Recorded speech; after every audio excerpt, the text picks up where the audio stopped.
Bueno, muy bien, muy buena tarde para todas las personas que se encuentran por aquí conectados con nosotros en este encuentro de jueves. Vamos terminando ya una semana de formación, de conocimiento, de retroalimentación, si quizás habían cosas que ya sabíamos, que ya manejábamos.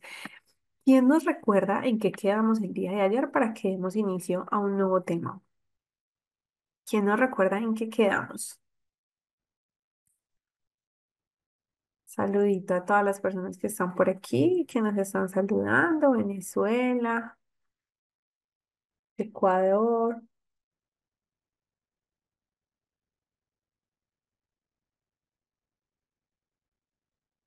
bienvenidos a todos. ¿Quién recuerda en qué quedamos el día de ayer? En el caso de la adulta que estaba perdiendo la memoria, muy bien, Eli. Vamos entonces a revisar nuevamente el caso de la adulta, ¿cierto? Y del sistema nervioso, muy bien, Tatiana, muchas gracias.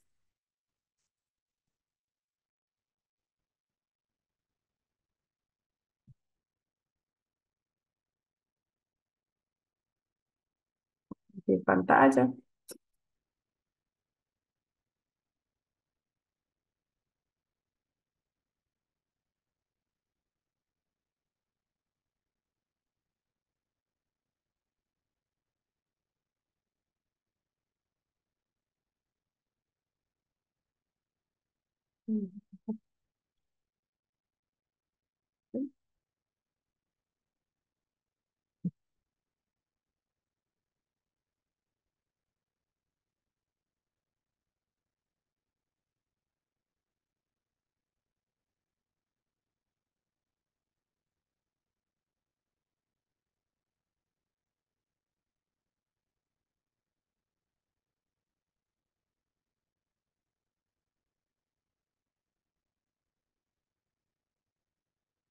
Listo, entonces estamos por aquí en los tipos de memoria que tenemos los seres humanos. Hablamos de la memoria sensorial, memoria a corto plazo, memoria a largo plazo.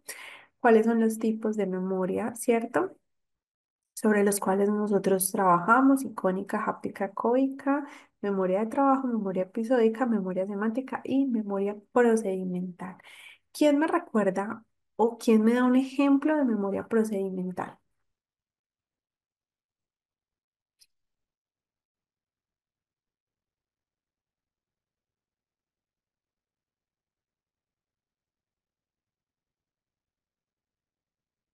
Desde memoria procedimental, ¿quién me acuerda? ¿A qué hace referencia la memoria procedimental?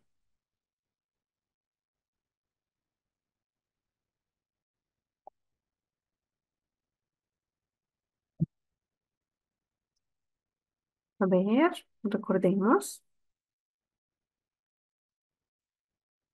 Procedimiento para realizar un cálculo que nos ayuda a recordar un proceso.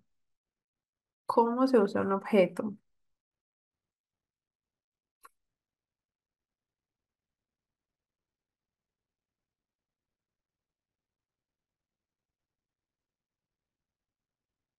Como el arrancar de un vehículo. Ujú.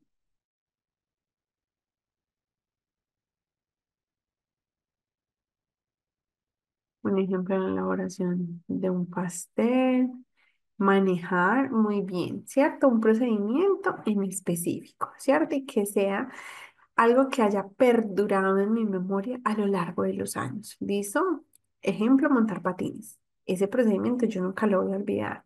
Puede que me cueste hacerlo si después de tantos años no lo he vuelto a practicar, pero lo recuerdo perfectamente. ¿Quién me acuerda esa memoria de trabajo a qué refiere?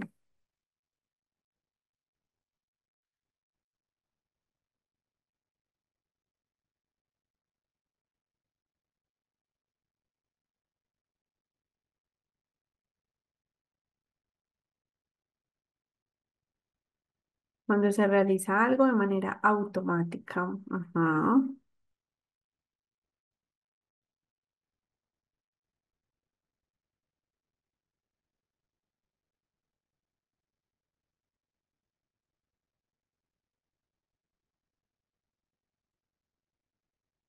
Memoria de trabajo. ¿Qué más recordamos?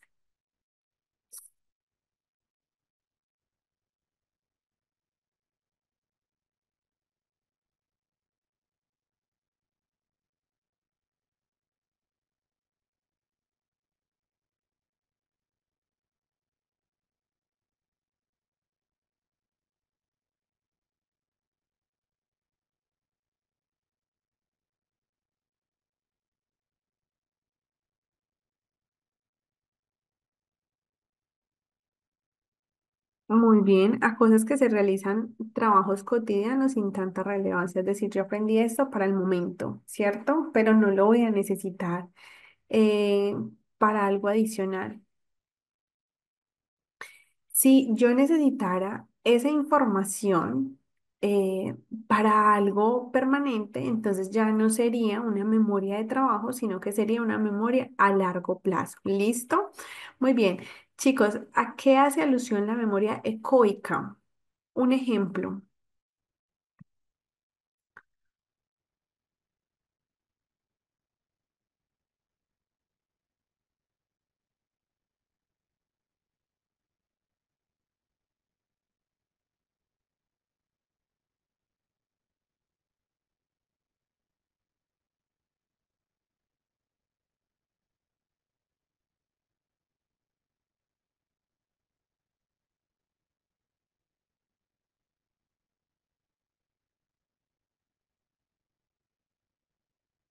a sonidos aprendidos. Ujú. Por ejemplo, no sé, alguno de ustedes tuvo allí como algún recuerdo de su infancia, no sé, una canción que les cantara los papás, la mamá, la profe, sí, algún arrullo en específico que uno dice, escuché esta canción y me recuerda a mi niñez, ¿sí? O por ejemplo, Eli dice sí, o por ejemplo en algún momento, no sé, tuve una pareja amorosa y me dedicó una canción y cada que la escucho, ay, recordé nuevamente a la pareja.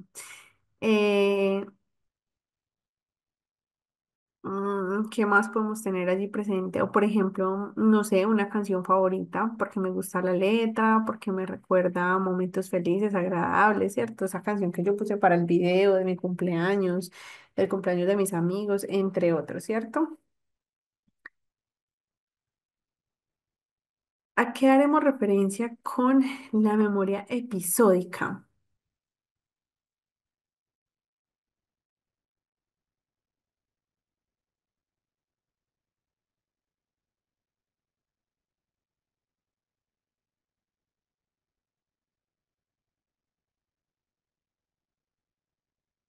A una biografía, ¿sí? Ejemplo, me caí cuando era pequeña, me dieron tal regalo en tal época, o me acuerdo cuando era Navidad y llegó Papá Noel, ¿sí? Memoria episódica. Momentos relevantes de nuestra vida. Muy bien. La memoria icónica, ¿a qué hace alusión?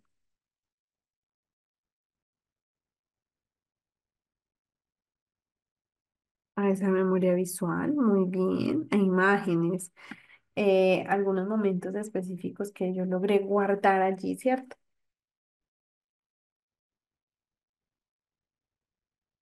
Al que vi. Ujú.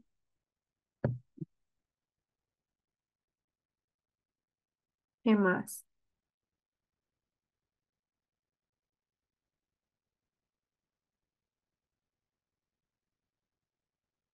Listo, muy bien. Bueno, por aquí hicimos como un pequeño review sobre lo que habíamos visto el día de ayer. Aquí está como la conceptualización que creo que estas diapositivas no las pasamos, por si de pronto las tienen allí. Igual recuerden que todo el material pues está disponible.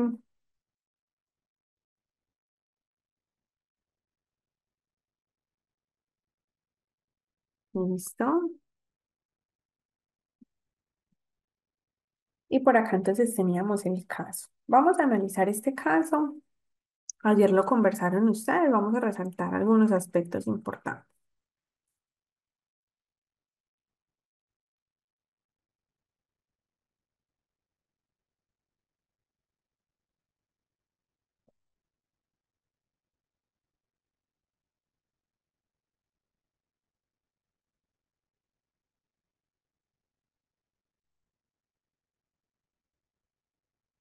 Listo, entonces acá nos están diciendo.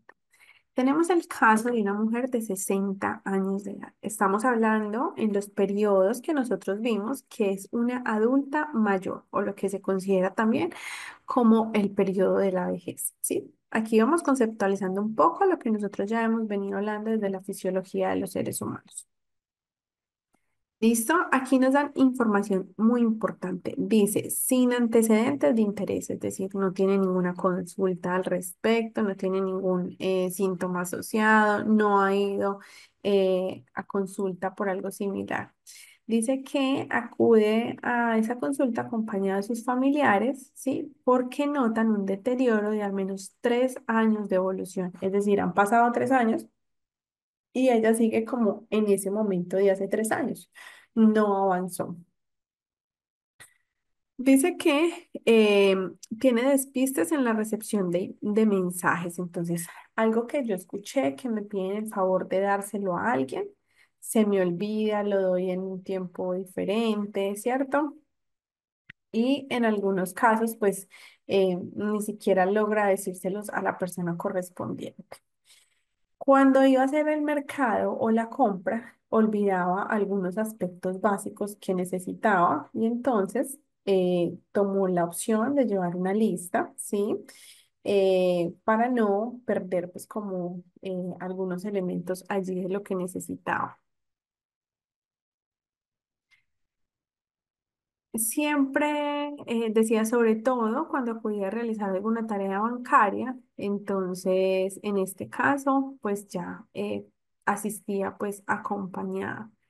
Por vergüenza acumulaba dinero en casa, ¿sí? Pero se le olvidaba el lugar donde guardaba el mismo. Empezaba a quejar trastornos afectivos, entonces ya no sirvo para nada, no puedo hacer tal actividad, me cuesta, no me siento bien, ¿sí? Y empezaron pues a instaurar algunos tratamientos para manejar los síntomas depresivos. Varias veces se había retrasado al llegar a casa porque había tenido dificultades para retornar el camino, ¿sí? Y claramente se perdía en el trayecto. En su domicilio, o sea, en su casa, fallaban tareas como cocinar. Entonces ya se le olvidaban algunos alimentos, ingredientes, cantidades, ¿sí? Y también dejaba encendidos los electrodomésticos. Realizaba preguntas repetitivas sobre un mismo tema porque no recordaba que ya las había preguntado, ¿sí? Eh, con el paso del tiempo se iba mostrando cada vez más despreocupada por su cuidado personal, aseo personal, vestimenta y demás.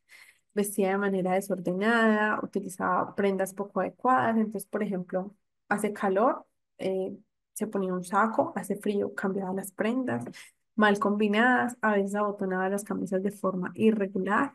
Poco a poco, su parte comunicativa, a pesar de que antes era una gran conversadora, nos refieren, se había reducido. Le costaba trabajo mantener el hilo conductor de una conversación, es decir, tener una conversación y poder hablar de esa misma conversación durante un largo de tiempo.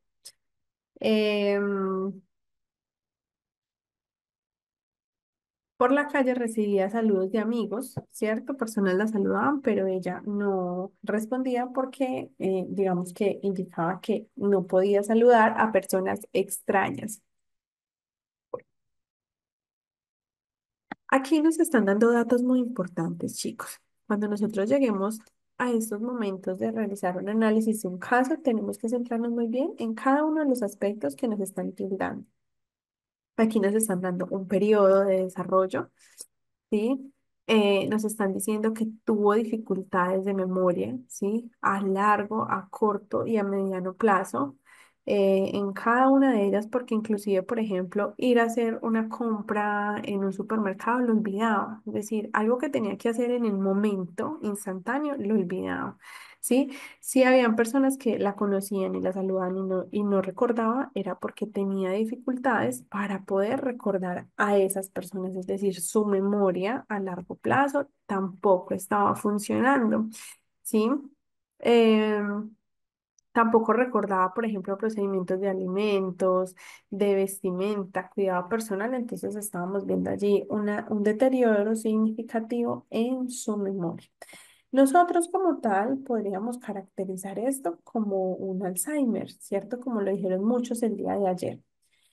¿Qué pasa aquí?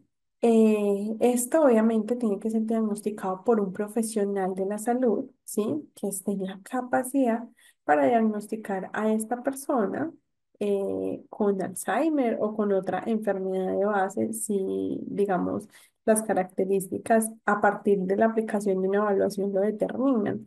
Nosotros, ¿qué podemos hacer? Atender la situación de manera oportuna. Porque recordemos que todo lo que nosotros manejemos no solamente tiene que ver con la etapa infantil, ¿sí? De hecho, acá se puede hacer toda una terapia cognitiva, terapia ocupacional, terapia directamente de procesos emocionales, sociales, algunas clases particulares, ¿cierto? Establecer rutinas, hábitos y demás elementos que van a servir significativamente a todo lo que esta adulta maneje y se va a mejorar un poco la calidad de vida. Cuando las neuronas ya se pierden, ya no hay nada para atraerlas nuevamente. No es como que yo subí de peso, voy al gimnasio y bajo, ¿sí? Y encontré mi peso ideal otra vez. En este caso no funciona así. Las neuronas que se pierden, perdidas quedaron, ¿sí?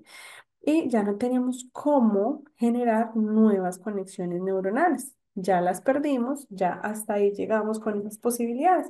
Y por eso se nos van dificultando muchísimas cosas a lo largo de nuestra evolución, nuestra adultez. Creemos pues que, digamos, vamos evolucionando y sí, evolucionamos en muchos aspectos, pero vamos perdiendo otro tipo de posibilidades en nuestro desarrollo como tal. Entonces, aquí, ¿qué hay que hacer? Hay que hacer todo un análisis de las habilidades que presenta la paciente, ¿cierto? De las características en su desarrollo, procesos de interacción, socialización, a qué actividades pertenece, porque vimos todo lo que tiene que ver con la plasticidad cerebral. Entonces, el cerebro está en la capacidad de regenerarse.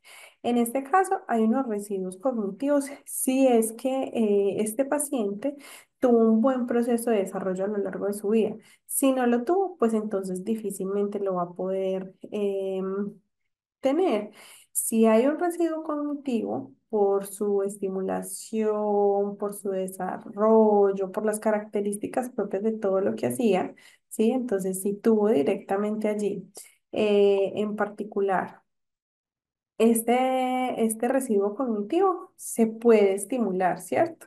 Se puede estimular y desde la plasticidad se puede regenerar a partir de una cantidad de acciones específicas para poder manejar todo desde el sistema nervioso central, acompañado con el sistema nervioso periférico y todo lo que tiene que ver con las conexiones neuronales. Pero depende, ¿sí? De la calidad de vida que haya tenido esa persona a lo largo de su vida. ¿Listo?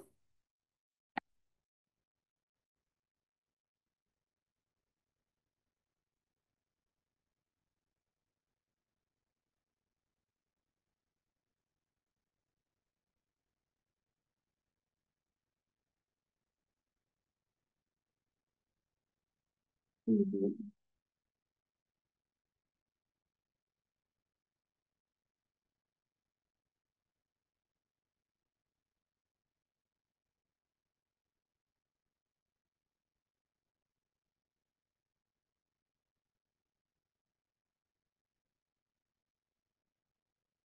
Bien, entonces continuamos por aquí.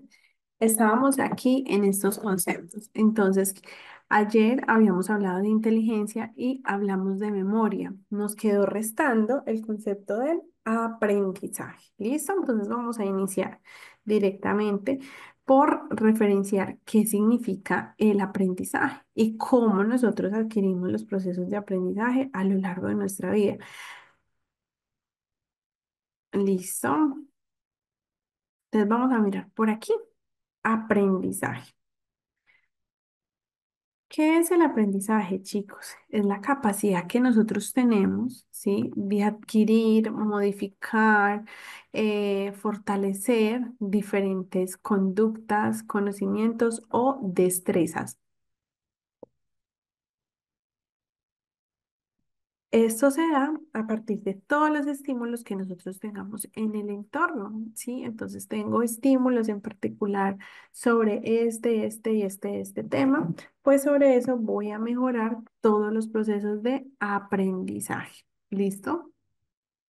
Entonces se dice aquí que yo puedo tener una información de base, pero a través de los estímulos y de la decodificación de esos estímulos y de la necesidad que yo presente, pues puedo generar allí un proceso de aprendizaje.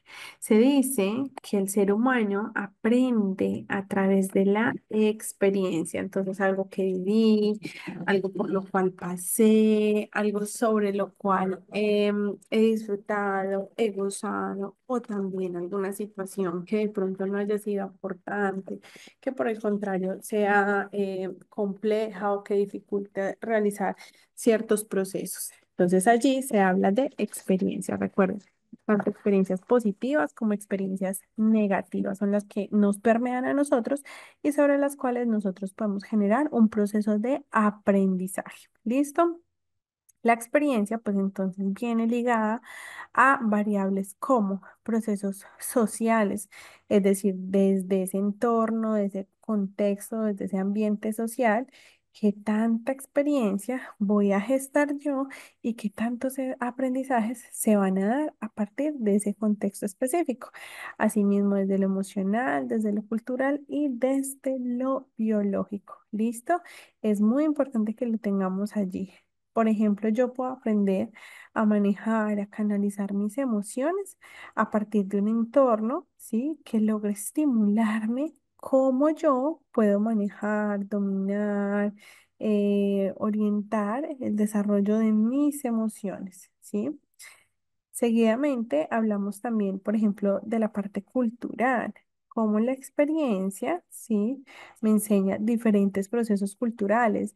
Ejemplo, léxico, símbolos, signos, himnos, cultura en general, diálogo, terminología, actividades representativas, entre otras, no solamente del lugar o el contexto donde yo vivo, sino de diferentes contextos en los cuales pues se presten para aprender.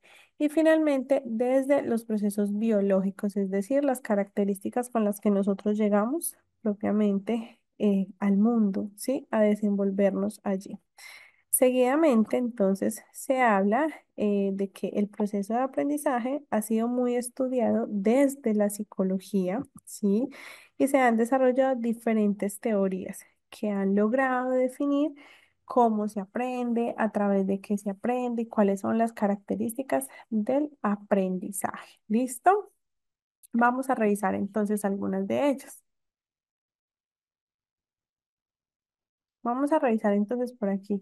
Vamos a iniciar por hablar acerca de teorías del aprendizaje. Recordemos que nosotros estamos en un proceso continuo, ¿sí? En el que recepcionamos información, en el que aprendemos continuamente. Entonces, todo el tiempo estamos generando un aprendizaje a partir de las actividades que yo realizo, a partir de las personas con las que yo interactúo, a partir de los materiales, instrumentos, condiciones que yo tenga, de eso se va a gestar todo el proceso de el aprendizaje. ¿Listo?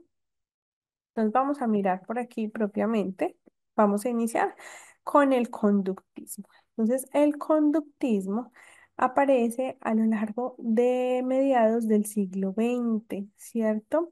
Como su nombre le indica, trabajaba directamente por todo lo que tenía que ver con la conducta del ser humano y cómo ese comportamiento se desarrollaba a partir del condicionamiento.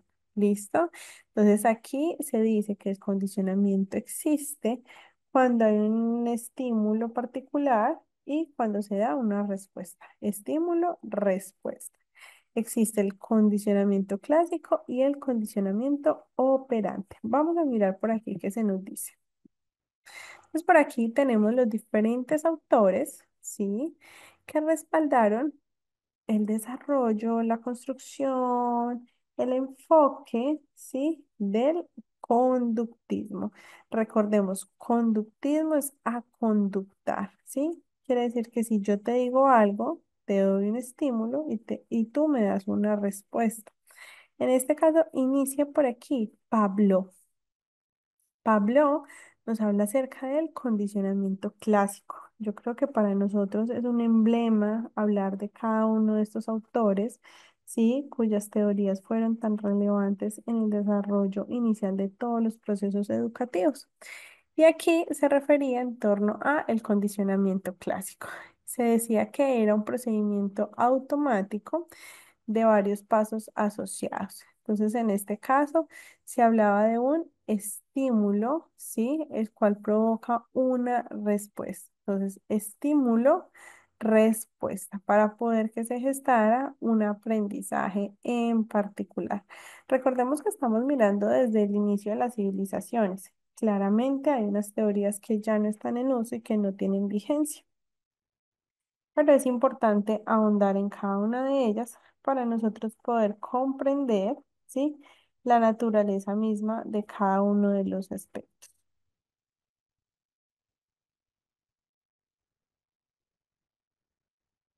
Seguidamente está Watson. Yo no sé si ustedes han escuchado por ahí la expresión, sí, dime, mi querido Watson. Watson nos habla acerca del conductismo moderno, ¿sí? ¿Qué dice Watson acerca del conductismo moderno? ¿Sí? Él habla acerca de todo lo que tenía que ver con las escuelas de pensamiento, ¿sí? Eh, y debía establecer un estudio de comportamiento observable y medible, ¿sí? En lugar de hablar como de procesos mentales, psicológicos, sociales, que realmente ni siquiera eran observables, de hecho, ¿cierto? Sino que eran cosas que no podían tener como ninguna variable para dominarlos. Entonces, a partir de esto que propuso en su momento, ¿cierto? Desarrolló un experimento con el pequeño Albert, ¿sí? Y demostró cómo se podían condicionar las respuestas emocionales como el amor, el miedo y el enojo en los seres humanos. Ese es el conductismo moderno. Ahora nos vamos por acá para el condicionamiento operante. Entonces ya vimos el condicionamiento clásico. Ahora vamos a ver el condicionamiento operante planteado por Skinner. También creo que lo han escuchado hablar a lo largo de sus procesos formativos. Entonces aquí Skinner nos dice que se basa en la idea de que el comportamiento de la persona se moldea, ¿sí? Y es influenciada por su entorno, ¿sí? Y en este caso puede que se repitieran muchas actividades, muchas actitudes, muchas situaciones que el cerebro guarda. ¿Listo? Y se habla de reforzamiento, extinción, reforzadores primarios y secundarios, castigo, programas de reforzamiento, entre otros aspectos que involucraba el condicionamiento operante. Y finalmente, desde este tipo de aprendizajes se da lugar al conexionismo. Es que busca el conexionismo. En este caso, se dice que el aprendizaje implica la formación de asociaciones, ¿cierto? Entre las conexiones que se puedan desarrollar con base en las experiencias sensoriales. Entonces, aquí decimos que cuando hay un estímulo sensorial, se desarrolla o se identifica a partir de percepciones de estímulos o eventos. ¿Listo? Y esto tiene que ver con los impulsos nerviosos que son la respuesta. Entonces, hay una conexión y hay una respuesta, ¿sí? A partir de una conducta específica. Entonces, se establece que el aprendizaje ocurre por ensayo y error, ¿listo? Y ocurre de manera gradual. Dentro de su teoría, Thorndike, entonces nos decía que Postula el aprendizaje, ¿sí? Que implica establecer asociaciones, que son las conexiones entre las experiencias sensoriales que nosotros percibimos de algunos estímulos o eventos o de algunos impulsos nerviosos, ¿listo? Que se manifiestan a través de una conducta. De eso se basaba el conexionismo, entonces de establecer allí un aprendizaje a partir de un ensayo y error. Listo, entonces yo ensayo y de acuerdo al resultado, pues voy a tener una respuesta. ¿Listo? ¿Cuáles eran los principios fundamentales del conexionismo? Entonces hablábamos de la ley del ejercicio, que es uso y desuso, la ley del efecto, recompensa o castigo, y la ley de disposición. ¿Listo? Estos cuatro fueron los autores, ¿sí? Que abordaron todo lo que tiene que ver con el conductismo. Entonces recordemos, Pablo con el condicionamiento clásico, ¿sí? Seguidamente Watson con el conductismo moderno, Skinner con el condicionamiento operante y Thorndike con el conexionismo. ¿Listo? Estos cuatro autores fueron los representantes de todo lo que tenía que ver con los procesos del conductismo. Fueron los primeros procesos de aprendizaje que se desarrollaron en ese primer momento del mundo, ¿sí? Se desarrollan dado que fueron las primeras personas que por sus tipos de estudios, la mayoría psicólogos, empiezan a identificar un poco el funcionamiento del cerebro, ¿sí? Y la manera que encontraron que el hombre aprendía o adquiría algún conocimiento era a partir de ese proceso de a conductar a través de algo. Entonces, por ejemplo, aquí, el condicionamiento clásico, ¿cierto? Entonces dice que es un procedimiento automático, ¿sí? En donde se da un estímulo y provoca una respuesta. En el conductismo moderno, entonces, por ejemplo, aquí él nos da, ¿sí? Directamente habla o refiere de comportamientos observables y medibles, ¿sí? No de procesos internos o mentales o cognitivos que no se pudieran medir o que no se pudieran observar. El condicionamiento operante, entonces, también nos habla de un castigo, de programas de reforzamiento, de principio de Premark, ¿sí? Entonces aquí se dice que el comportamiento de la persona se puede moldear de acuerdo a esas características puntuales del entorno, ¿cierto? Y finalmente, el conexionismo nos dice que hay unas conexiones, ¿sí? Que se dan y que permiten unas asociaciones a partir de unos impulsos nerviosos que son manifestados a través de una conducta y que el aprendizaje ocurre por ensayo y error y que sea de manera gradual, es decir, vamos avanzando en los procesos de aprendizaje. Estos son los autores que defienden. ¿No está pasando la diapositiva?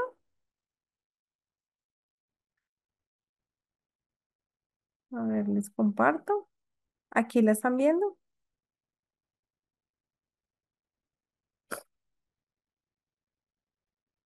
Me confirman, por favor.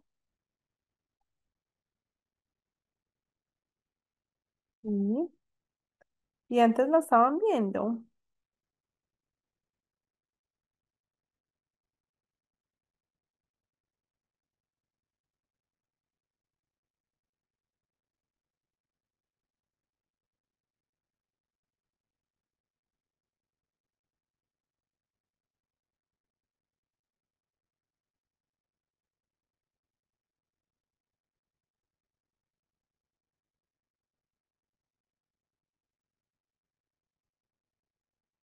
Listo, muy bien.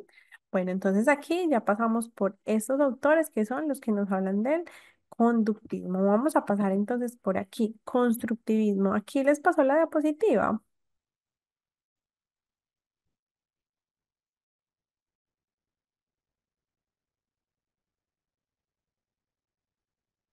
Dicen que sí, listo. Entonces yo creo que aquí ya están viendo la diapositiva siguiente que tiene que ver con el constructivismo, ¿cierto? Acá tenemos cuatro autores en pantalla.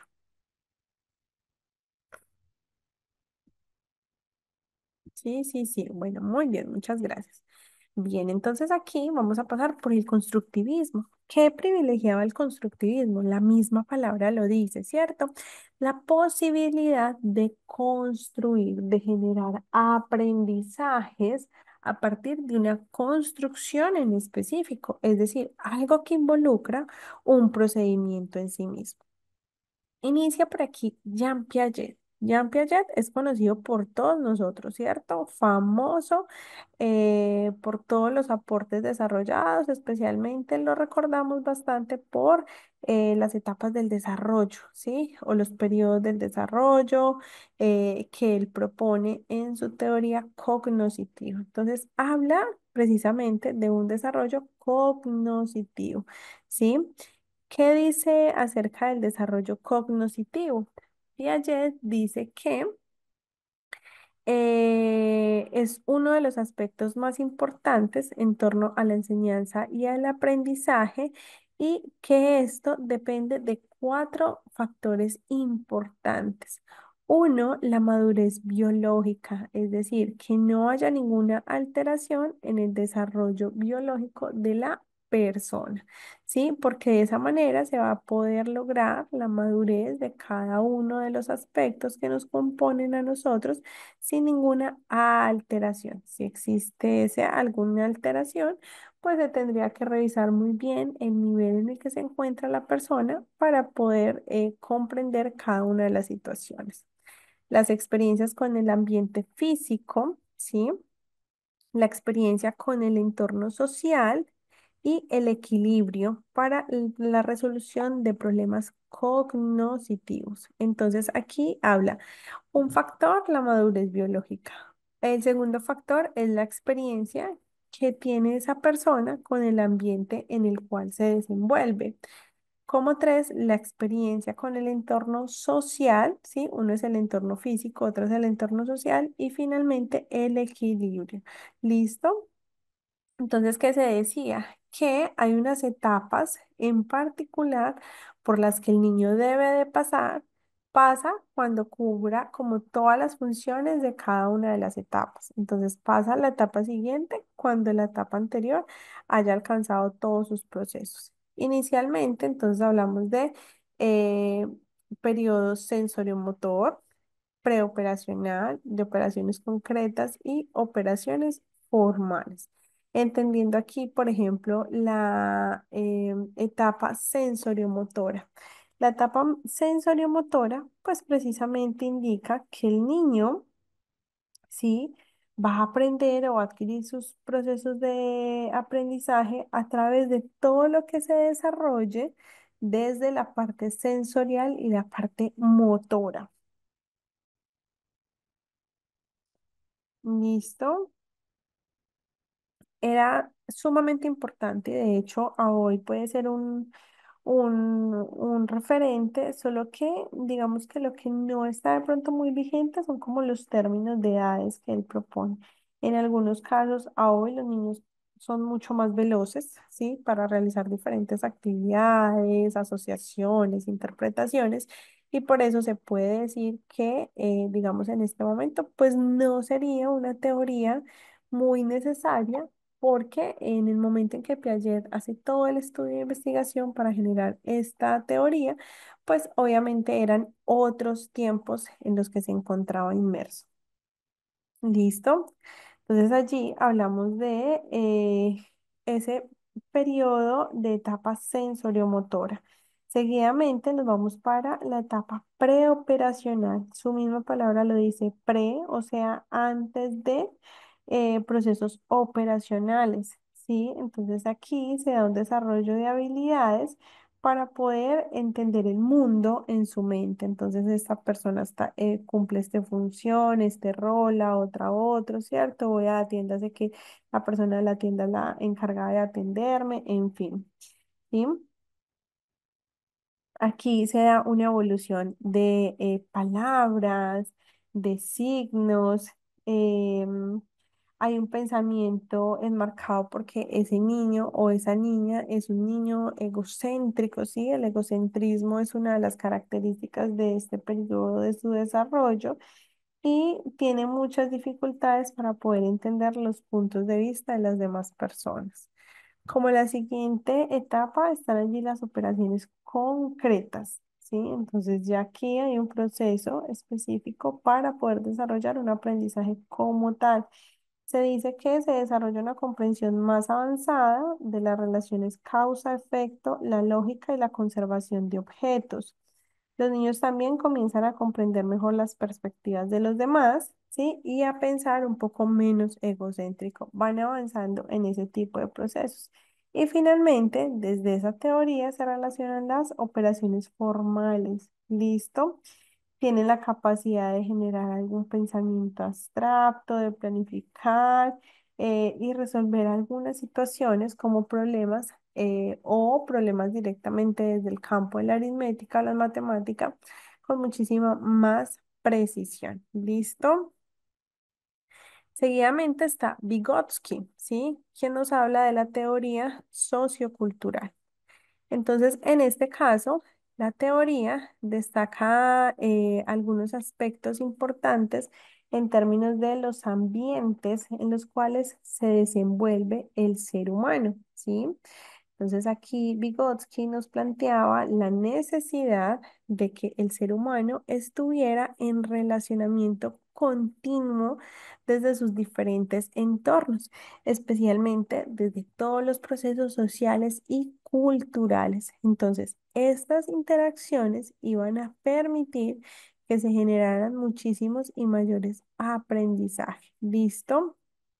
Entonces, en este caso, la teoría destaca, ¿cierto?, algunos aspectos desde lo social, lo histórico, lo cultural y lo que tiene que ver con el desarrollo humano. En este caso, todo lo que tiene que ver con las interacciones lograban transformar las experiencias, las convertían en conocimientos y en distintas características de las personas en torno a sus estructuras mentales.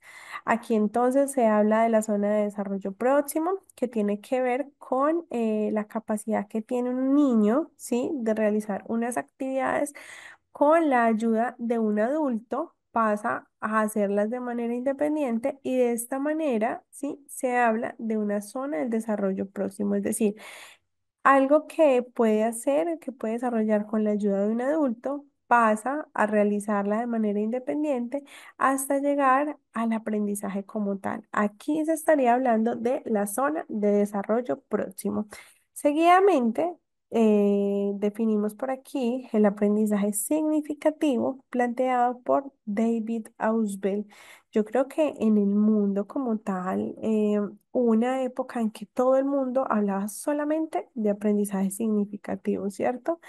Todos los colegios tenían modelos pedagógicos basados en el aprendizaje significativo.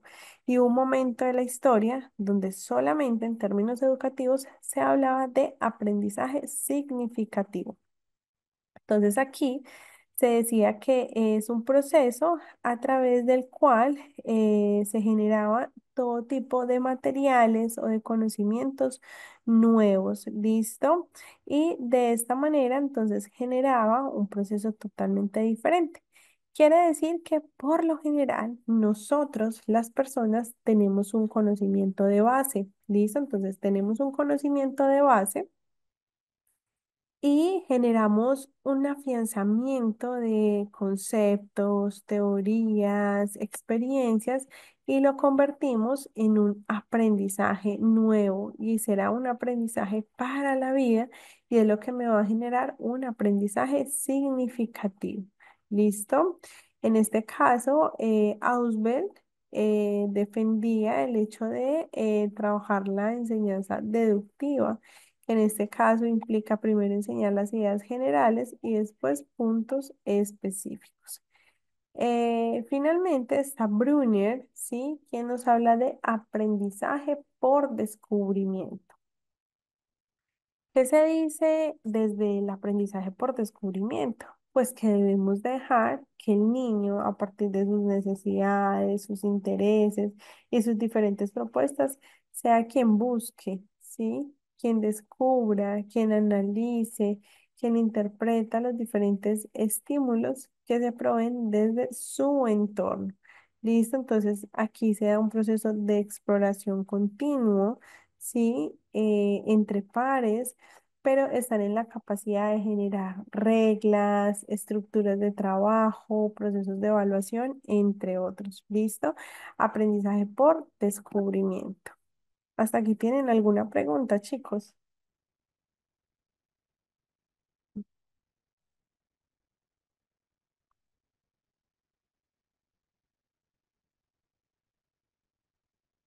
¿O todo va bien?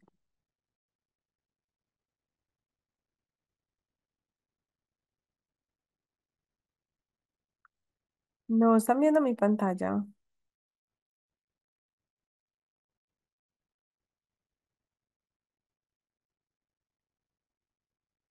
Ah, yo creo que entonces el usuario Xiaomi que me dice que el audio está bajito y que no se está pasando la información de la diapositiva, debe de revisar pues allí como su dispositivo sobre el cual estés viendo la clase y demás, pues para mejorar allí. ¿Listo? Muy bien. Y finalmente, chicos, finalmente vamos a hablar acerca del humanismo. ¿Listo? Como otro proceso que se establece para desarrollar los aprendizajes. Quizás no tan hablados, no tan mencionados, con una relevancia un poco baja, pero que realmente son sumamente importantes para abordar los procesos de formación desde otra perspectiva un poco más sensible. ¿Listo? Entonces aquí hablamos de Abraham Maslow, ¿sí? Que habla acerca de la jerarquía de las necesidades. ¿De quién? Precisamente de los estudiantes, ¿sí? En este caso, se decía que habría que defender, ¿sí? Las necesidades representativas en niveles jerárquicos, es decir, cuáles son las necesidades de mis niños y de mis niñas y poder establecer una jerarquía, ¿sí? De qué necesita primero, antes, después. Y para eso postula 5 niveles. ¿Listo? Los primeros 4, ¿sí? Hablan de entender la motivación. em, Desde las necesidades fisiológicas, necesidades de seguridad, necesidades de amor y pertenencia y necesidades de estima. Y el último nivel, ¿sí? Se denomina motivación porque habla de lo que la persona haga desde ese proceso de autorrealización. ¿Listo? Entonces se dice que para poder llegar a un proceso específico, a un entorno, ambiente familiar, social, político, económico, ¿cierto? Hay que cumplir con cada uno de estos órdenes, ¿sí? Y que estos deben de estar organizadas a través de una jerarquía, reitero, partiendo de las necesidades de cada una de las personas. Seguidamente se encuentra Carl Rogers, ¿sí? Quien refiere la teoría contextual. Entonces, Rogers, sí, creía que el aprendizaje que se puede enseñar a otros, no es tan valioso, ¿cierto? Entonces, en este caso, hablaba de que la tarea principal de los profes es actuar como facilitadores entre el aprendizaje, la información, el contenido, la manera de guiarlo. ¿Sí? Y en este caso hablaba de su teoría contextual y precisaba que se requiere la participación activa de los aprendices. ¿Listo? Entonces, en este caso no es solamente la función del docente, sino que también se debe vincular el estudiante. ¿Listo? Y finalmente se encuentra por acá Bronfenbrenner. Tiene una teoría muy interesante. A mí me gusta muchísimo la teoría de Bronfenbrenner, que nos habla acerca de la teoría ecológica. Listo, entonces es un modelo contextual de Bronfenbrenner. Planea que el mundo infantil se puede concebir como un objeto de sistemas correlacionados del ambiente del niño.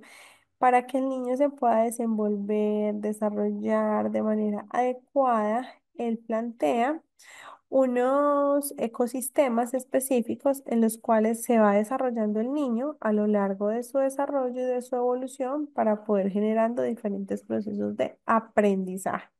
Entonces se dice que el primer sistema, ¿sí? Que él propone es el microsistema, que habla específicamente, su palabra lo dice, micro, lo más pequeño o lo más cercano de ese ser humano. En este caso hablamos de familia, escuela y compañeros, que es donde ese niño o esa niña pasan la gran mayoría de su tiempo.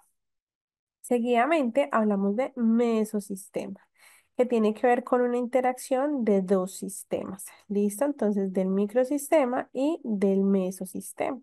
Seguidamente nos referimos al exosistema, que tiene que ver con las personas que viven cerca, esa familia extensa, entonces abuelos, tíos, ¿cierto? La comunidad, la iglesia, el lugar de trabajo y medios de comunicación, es decir, las diferentes personas con las cuales se desarrolla.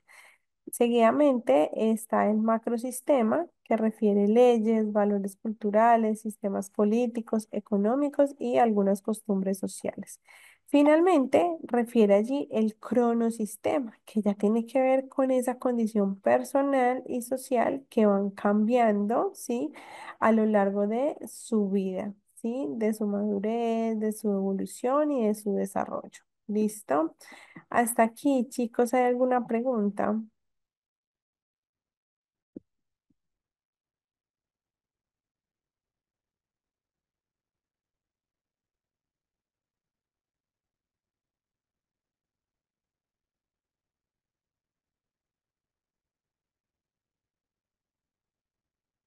Listo. Entonces, ¿qué vamos a hacer ahorita mismo?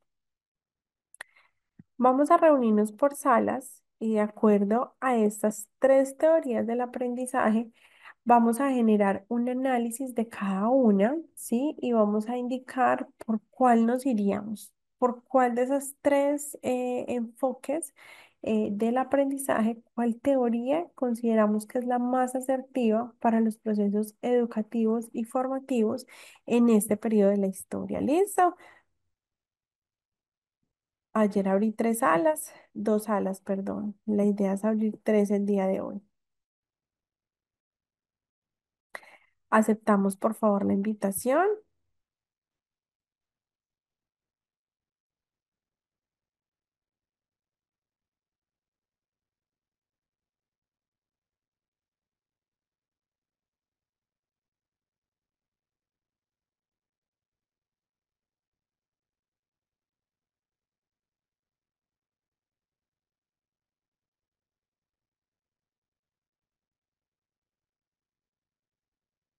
Quienes de pronto no les llegue la invitación o algo, por favor, me indican, ¿de acuerdo?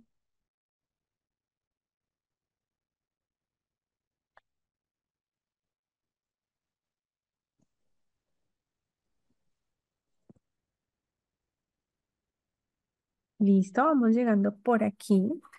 Sí, después de haber realizado ese ejercicio en grupos, voy a pedirle el favor a alguien del grupo uno, a alguien del grupo 2 y a alguien del grupo 3 de manera rápida que nos cuente cuál de los tres procesos y teorías del aprendizaje les llamó más la atención, ¿sí? ¿Y por qué? Del grupo número uno, ¿quién desea?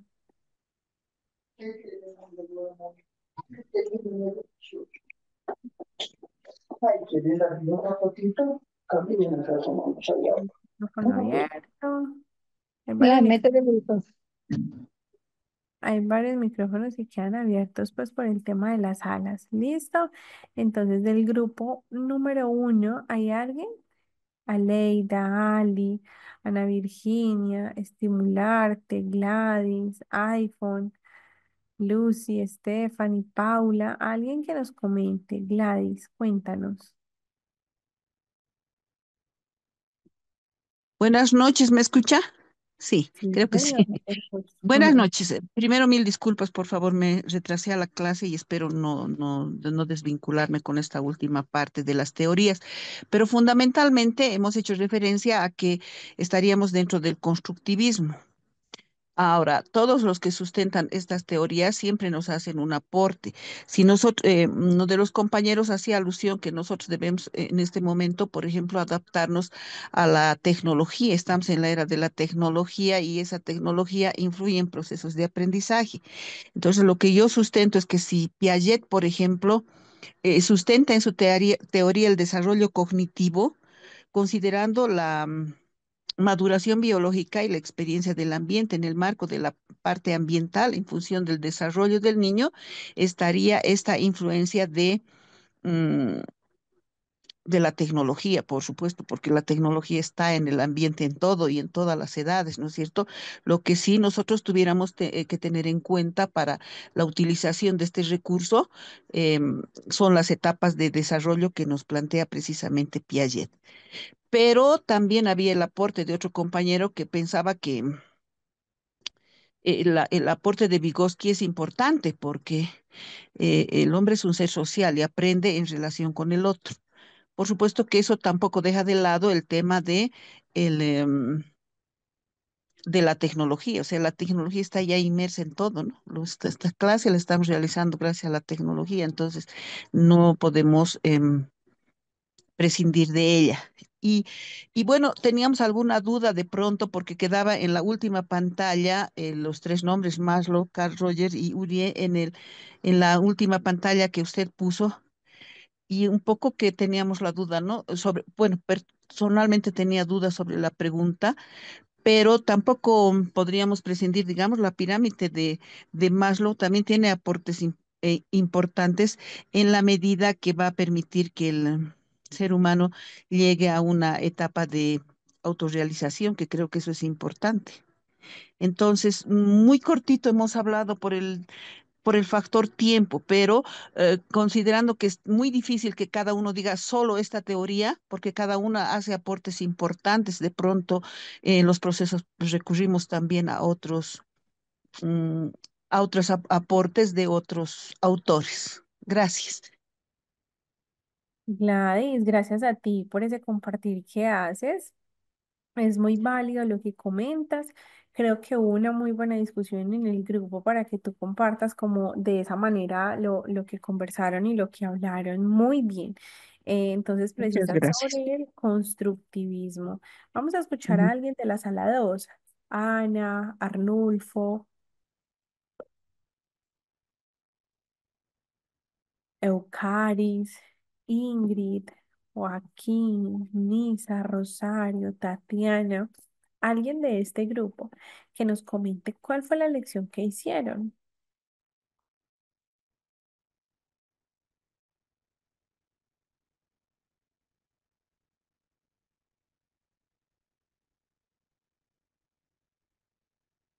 Alguien del grupo 2, chicos, alguien que salga y comparta.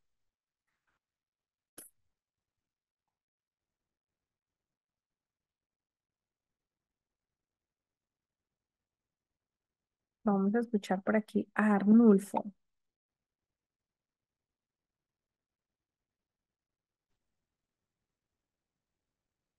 Muy buenas noches, Buenas Arnulfo desde noches. Panamá.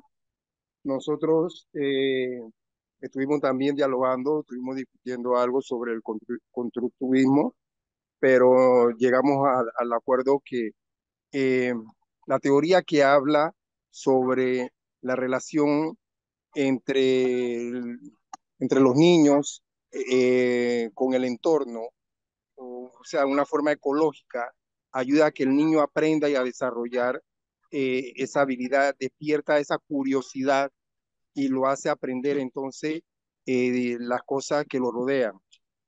Cuando estuvimos planteando lo de las distintas ideas, llegamos a un consenso que esa es la forma en que a nosotros como grupo fue la que más nos resaltó como, como para poder decir que esa es la forma que nosotros pensamos que es la mejor.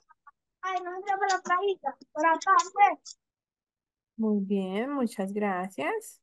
Gracias por ese compartir, Arnulfo. Y vámonos con la sala 3.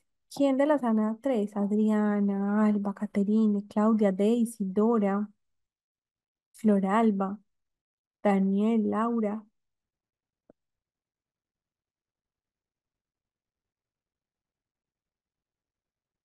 Alguien de la sala 3. Narcisa, Jenibel, Inocencio, de la sala 3, chicos.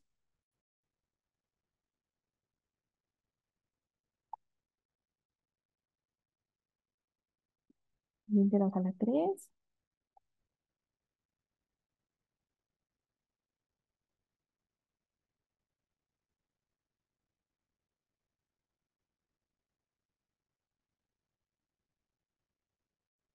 Laura, Buenas noches, ¿me escuchan? sí, te escuchamos.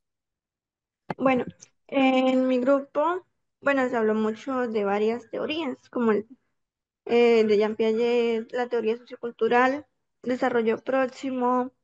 Se habló también del aprendizaje por descubrimiento, que es importante, que como seres humanos estamos rodeados todo el tiempo de lo que nos rodea, aprendemos, estamos a través de nuestros sentidos. En parte, el conductismo, ¿sí? Ahorita, últimamente, la profesora que yo tenía antes nos hablaba mucho sobre eso, ¿sí? El conductismo operante, que pues en muy pocos docentes lo aplican, pero sí algunos lo aplican, entonces es como ese castigo, si no hace la tarea, pues tiene mala nota, ¿sí? Si no realiza tal actividad, pues todo ahorita pues por la nota, porque pues ya no se le castiga como físicamente a los estudiantes, sino pues ya todo es por la nota, ¿sí? Entonces eso siempre se va a ver. El conductismo clásico también se ve mucho cuando es estímulo-respuesta, cuando los estudiantes escuchan el timbre de la hora del descanso y la respuesta es que ya ellos saben a través de su estímulo de sentidos saben que la hora del descanso es su recreo. Ah, y para resaltar la teoría ecológica, que también es otra que la docente nos hablaba mucho, eh, que los niños van creciendo, de lo que les rodea a su familia, traen algunas de sus diferentes culturas, donde los comparten. Entonces hay que enseñarle a los niños que todos somos diferentes de la diversidad a través del colegio y de la sociedad, o sea, como veníamos hablando de la micro, macro, de lo que nos rodea el infante y todo el ser humano. Gracias. Gracias, Laura. Bien, gracias a las personas que participaron. Espero que hayan hecho un ejercicio bien interesante allí en las aulas. Recordar entonces que todas estas teorías tienen que ver con el aprendizaje, es decir, algunos autores que enfocaron sus esfuerzos en comprender cómo el ser humano aprende, ¿sí? Y sobre qué teorías de aprendizaje se desarrollan todos los ejercicios por los cuales a nosotros nos guían, nos orientan, establecen bases, objetivos y demás centrados propiamente en una teoría del aprendizaje. ¿Listo? Las teorías están allí, hay unas que están vigentes, hay otras que ya no. Lo importante es saber reconocer cuáles sí están vigentes, ¿sí? También de qué manera mi contexto lo puede asimilar, ¿sí? Es decir, mi contexto tiene que ser, digámoslo, relacionado con las teorías y si no tiene ninguna relación, ¿sí? Si no, las características de mis estudiantes no son para esa teoría, pues yo debo de hacer un ajuste significativo. Todo depende de esos procesos puntuales en aula, ¿sí? Y cómo yo los voy desarrollando de manera precisa. ¿De acuerdo? Bien, vamos entonces a pasar por aquí. Nuevamente vamos a compartir la pantalla y vamos a hablar entonces del desarrollo motor en la infancia. Ya hablamos acerca del sistema nervioso central, hablamos acerca de la fisiología de edades tempranas. Ahora vamos a hablar acerca del desarrollo motor en la infancia. ¿Listo?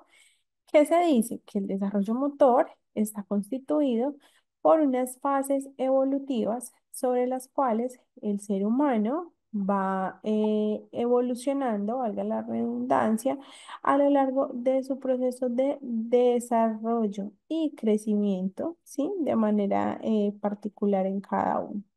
Se dice también que se dan unos procesos de madurez evolutiva de acuerdo a unos momentos específicos. ¿Listo? Entonces, un bebé, ¿cómo puede trabajar en el desarrollo motor desde los 6 meses, desde los 8 meses, desde los 10 meses? Es decir, en cada mes evolutivo, ¿sí? Se está brindando un proceso de madurez y esta madurez le va a permitir alcanzar ciertos niveles específicos del desarrollo a través de sus posibilidades motoras. Estas habilidades, sí, que se dan a través de unas fases significativas que permiten la evolución de todas las posibilidades motrices, logran desarrollar lo que nosotros entendemos por autonomía. Cuando un niño gatea y va y toma algo que le gusta, que le interesa, estamos hablando de autonomía. Cuando un bebé camina, se desplaza, va de un lugar a otro, estamos hablando de autonomía, ¿sí? Cada uno de estos procesos refieren a la autonomía en particular. ¿Listo? Seguidamente hablamos de evolución del movimiento. Entonces, digamos que en un momento determinado, cuando se alcanza la marcha es inestable, carece de equilibrio, ¿sí? Y a lo largo de su periodo evolutivo se va perfeccionando, ¿cierto? Lo mismo, por ejemplo, yo puedo empezar a lanzar una pelota a los 24 meses, ¿sí? Puedo empezar a generar algunos lances de la pelota. Al principio me va a costar, no voy a tener equilibrio, no voy a tener precisión, no voy a tener rapidez, pero poco a poco voy mejorando ese proceso en particular. Y se da a partir de la evolución del movimiento. También quiere decir que hay movimientos que evolucionan el uno al otro. Ejemplo, el niño se arrastra, después gatea, ¿sí?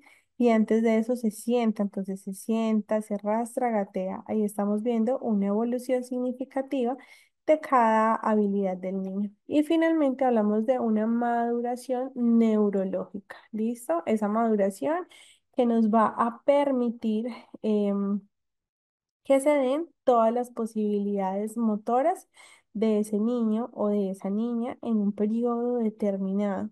De esa maduración, chicos, va a depender las posibilidades motoras, lo que nosotros identificamos como que un niño aprende a caminar a tal edad y otro a otra, ¿sí? Ejemplo, un niño por lo general aprende a dar sus primeros pasos al año, ¿cierto? Al año ya muchos niños están caminando, dominando la marcha, otros simplemente están generando algunos pasos, ¿sí? Y alguna estabilidad de pie, ¿sí? En una posición bipedal. Eso se va generando a través del tiempo y esa maduración neurológica, como lo vimos con el sistema nervioso, ¿cierto? Desde ese proceso neurológico se va gestando una evolución del movimiento.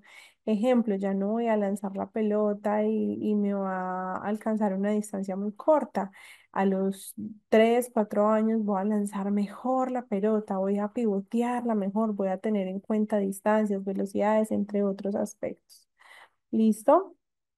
Todo tiene que ver con la maduración. Es decir, aquí estamos viendo una relación con lo que nosotros vimos puntualmente en términos del sistema nervioso, ¿cierto? Y de todos los canales neuronales que son los que nos competen a nosotros en este proceso.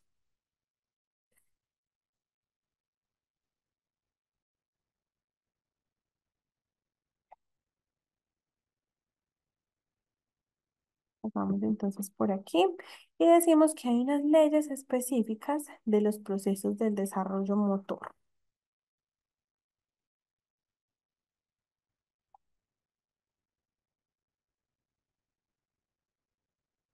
¿Listo? ¿Cuáles son esos procesos o esas leyes, sí, para lograr ese desarrollo motor?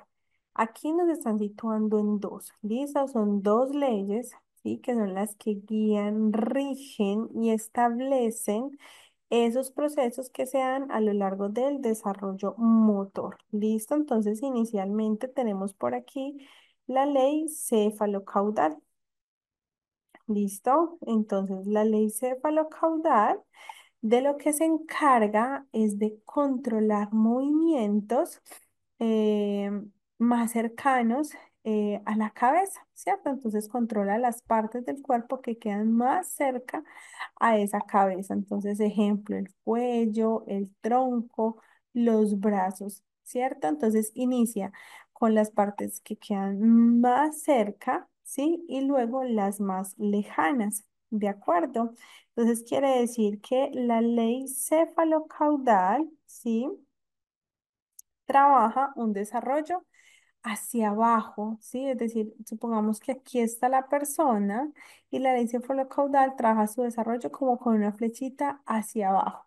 Y en cambio, la ley próximo distal dice que controlan las partes más cercanas del eje corporal y después las más alejadas, ¿sí? Entonces, en este caso, por ejemplo, primero, ¿sí? En el caso de un brazo,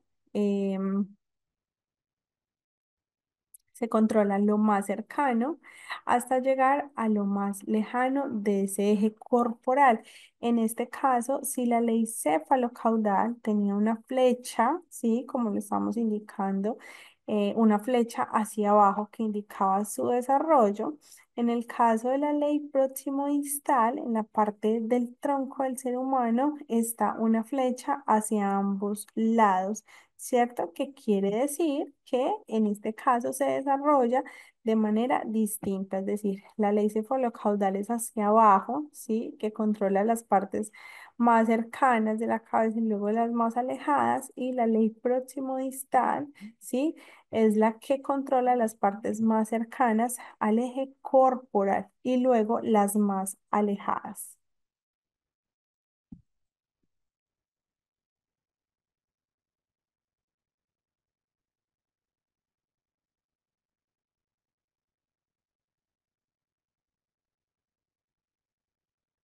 Muy bien. Vamos a pasar por aquí. Nos dice que hay unos logros motrices en específico. Entonces, el primero tiene que ver con el control voluntario de nuestros movimientos. Es decir, cuando yo avanzo en todo el proceso de desarrollo, voy a lograr controlar de manera voluntaria diferentes movimientos, ¿sí? Que me van a permitir desenvolverme con mayor facilidad. Seguidamente, hablamos del control del cuello y la cabeza. Es un logro motor que se da inicialmente a partir desde el primer mes en donde hablamos del recién nacido. Entonces, a partir de este primer mes se da un control del cuello y de la cabeza. Seguidamente, hablamos de la habilidad para rodar, es decir, cuando ese niño está en la capacidad de girar sobre su propio eje. De allí se sienta. Continuo a ello, gatea seguidamente, se para y aborda la marcha y todo esto me conlleva a unos procesos de autonomía. ¿Listo? Entonces, los logros motores nos generan autonomía en cada uno de los procesos que se desarrollan a lo largo del proceso evolutivo.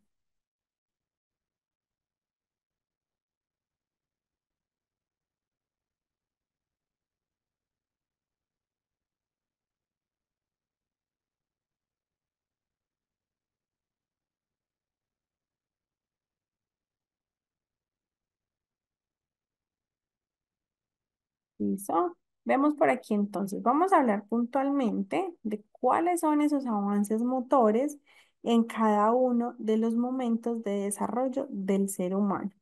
Lo vimos cuando hablábamos de la fisiología de los seres humanos, ¿cierto? Los seres humanos tenemos diferentes procesos evolutivos, unos distintos del otro. ¿Listo? Por aquí nos están diciendo.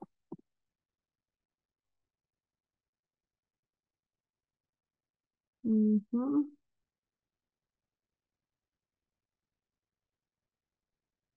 Sí, muy bien. Bueno, por acá hicieron como algunos aportes.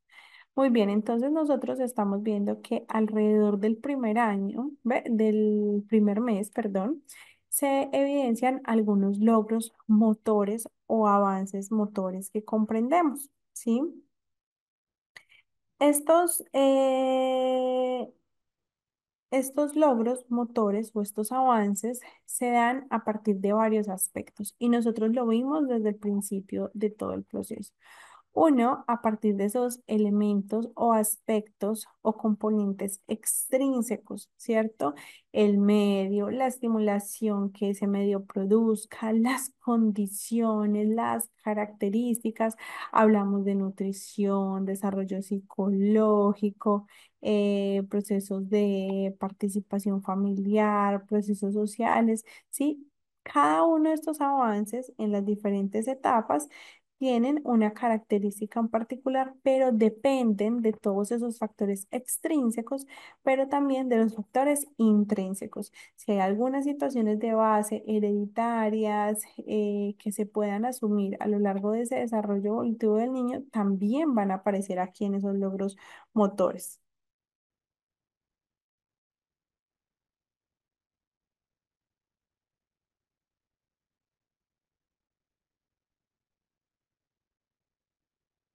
¿Qué pasa entonces alrededor de un mes? Alrededor de un mes, ¿sí?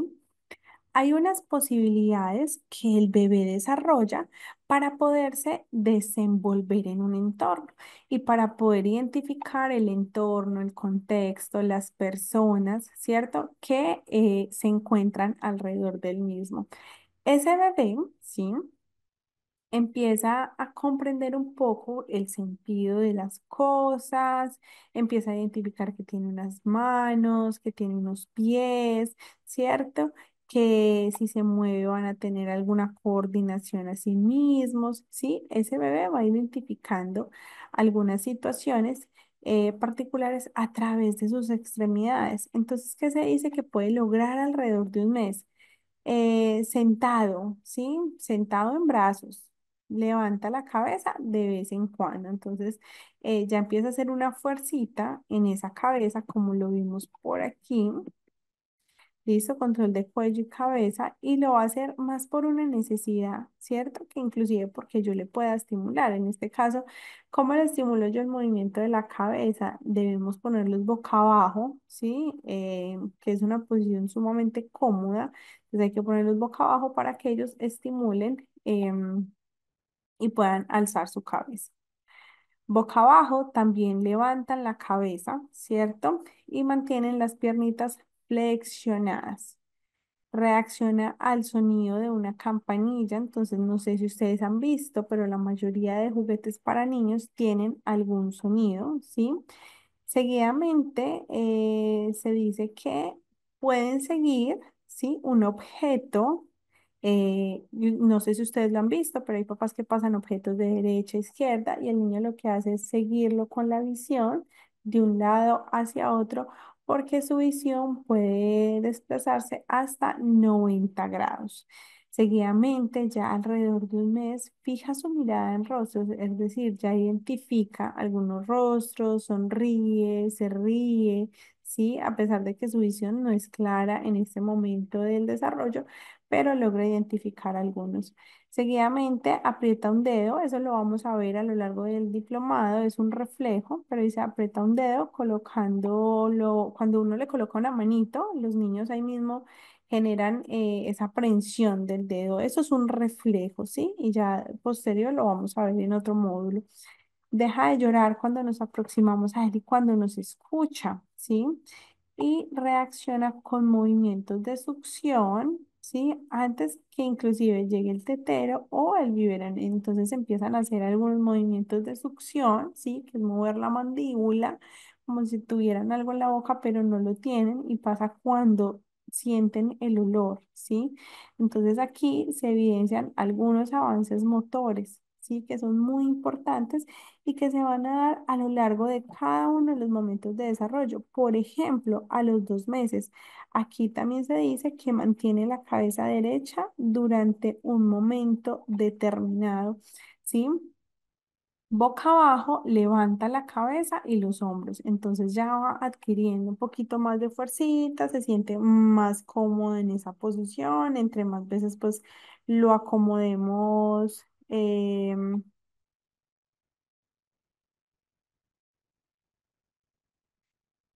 Depende de cómo lo acomodemos directamente en nosotros, ¿cierto? De cómo mejoremos la postura de ese bebé. Boca arriba, sostiene la cabeza cuando se le sienta, ¿sí? Y sigue con la vista a una persona que se desplaza. Entonces logra seguir a una persona a través de su visión. A los 3 meses. A los 3 meses, entonces se dice que mantiene la cabeza derecha, ¿sí? Entonces uno intenta sentarlos y mantienen su cabecita derecha. Ese sostener la cabeza es un signo de madurez y de evolución. Seguidamente dice que boca abajo ya se empieza a apoyar en sus antebrazos, como generando una fuerza para poder levantar su tronco, ¿cierto? Mira un objeto que se pueda colocar sobre la mesa a una distancia prudente, ¿sí? Sostiene un sonajero y recordemos que casi todos los juguetes de los niños pues traen texturas que se puedan palpar y sonidos. Vuelve la cabeza para seguir con la vista un objeto, ¿sí? Entonces gira de un lado a otro para seguir un objeto determinado. Responde con una sonrisa, ¿sí? A un cariño, a un halago, a una palabra de otra persona. En la cuna ya intenta coger su sabanita, ¿cierto? Y la intenta mover con los piecitos, se tapa con ella y demás. Y se pone contento cuando y llega ese momento de la alimentación. No sé si ustedes han visto niños felices porque van a comer, específicamente los bebés, ¿cierto? Les genera todo tipo de felicidad cuando llegan a ese proceso de alimentación. A los 4 meses, entonces, ¿qué vemos nosotros? Hay un bebé que se puede colocar boca arriba, ¿sí? Ya levanta la cabeza y los hombros, ¿sí? Y también intenta apoyarse sobre los antebrazos. Sentadito, ¿sí? Ya puede decir, tocó el borde de algo en específico. Mira un objeto pequeño colocado sobre la mesa, boca arriba, inicia un movimiento de prensión hacia un objeto, es decir, querer como cogerlo, manipularlo, parparlo, entre más. Mueve un sonajero que se le ha colocado en una mano. No sé si ustedes han visto, hay unos sonajeros, hay unos juguetes que venden para los niños que se pegan de los pies y de las manos y los niños hacen todo lo posible por alcanzarlo, ¿sí? Se tapa la carita con esa sábana o con esa cobija, ríe muchísimo, ¿sí? Y cuando se le llama ya identifica un poco que ese nombre le pertenece. ¿Listo? A los 5 meses, entonces se dice que ya hay una posición, ¿sí?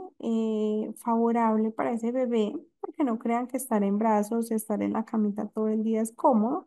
Entonces llega una posición que va a alegrar un poco más el bebé y es que se mantiene sentado. Pueden ser con cojincitos, con algunas cositas de apoyo, pero ese bebé se mantiene sentadito. Coge un objeto al ponerlo en contacto con su mano, ¿sí? Y si le ofrece un segundo objeto, mantiene el primero en la mano y mira al otro. Es decir, como que no es capaz de soltar uno y coger el otro o coger los dos. Allí se encuentra como en apuros, pero esto se da de acuerdo a su desarrollo evolutivo. ¿Listo? Chicos, el día de mañana vamos a continuar por las diferentes etapas hablando de esos logros o de esas posibilidades motoras. ¿Listo? Por el momento terminamos el encuentro del día de hoy, específicamente para tomar una pausa activa y continuar con la clase siguiente. ¿Listo? Vamos a mirar entonces cómo nos fue el día de hoy. Si quieren, nos dejan sus mensajitos por aquí por el chat. ¿Cómo nos fue? Hablamos entonces, hicimos un análisis de un caso, hablamos propiamente de lo que significa el aprendizaje, de teorías del aprendizaje y ahorita mismo estamos hablando acerca de esas posibilidades motoras. Quisiera saber cómo les fue, cómo se sintieron.